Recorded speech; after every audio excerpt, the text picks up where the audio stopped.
কাগজে কলমে মূল্যস্ফীতি কিছুটা কমলেও ব্যয়ের চাপ তেমন কমেনি। সাধারণ মানুষের চাওয়া একটাই, আয় ব্যয়ের হিসেব যেন সহজে মেলাতে পারেন তারা। এজন্য কার্যকর পদক্ষেপ নিতে হবে অন্তর্বর্তী সরকারকে, আর তা সহজ করতে মূল্যস্ফীতির হিসেব পদ্ধতিতে পরিবর্তন আনার পরামর্শ অর্থনীতিবিদের।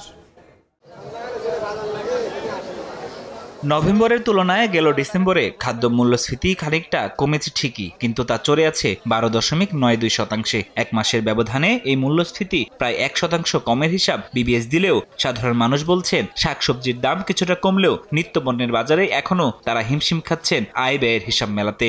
আলুটা কমছে, কপি, সিম এগুলো সব কম দাম, কিন্তু আদার সব জিনিসগুলো দাম বেশি। তুলনামূলক এখন সবজির দামটা এগুলো কমই আছে। তেল, মুরগির দাম এগুলোর দাম বেশি। ঘরে যদি আপনার চাল ডাল থাকে, আপনার লবণ দিয়েও ভাত খাওয়া যাবে, সবজি খাওয়াটা কিন্তু একটা ম্যাটার করে না। জানুয়ারি মাসে 9.56% খাদ্য মূল্যস্ফীতি জুলাইয়ে 14% পার করার পর ডিসেম্বরে এসে প্রায় 13% দাঁড়ালেও এ সময়ে খাদ্য বহির্ভূত খাতের মূল্যস্ফীতি 9.42% থেকে নেমেছে 9.26%।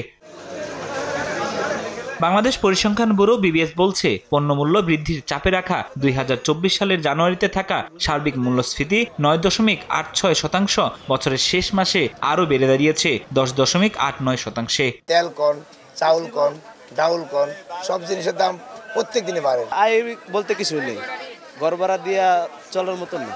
ওঠানাবার মধ্যে থাকা মূল্যস্ফীতি যখন কোনোভাবেই আসছে না কাঙ্ক্ষিত পর্যায়ে, তখন সহজে ব্যয় বৃদ্ধির চাপ থেকে সাধারণ মানুষকে মুক্তি দিতে সংকোচনমুখী মুদ্রানীতির সঙ্গে অতি দরকারি নিত্যপণ্যের দাম বৃদ্ধিকে আলাদাভাবে হিসাব করার পরামর্শ দিচ্ছেন অর্থনীতিবিদরা।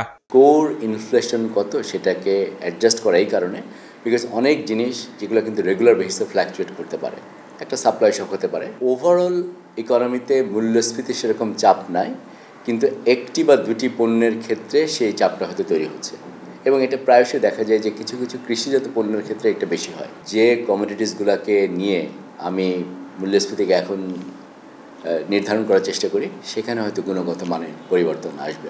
মূল্যস্ফীতি কমাতে সরকারের ব্যয় সংকোচন নীতিতে চলতে গিয়ে করোনার পর গেল জুলাই সেপ্টেম্বর প্রান্তিকে সর্বনিম্ন হয়েছে জিডিপি প্রবৃদ্ধি। ফরহাদুর রহমান, সময় সংবাদ, ঢাকা।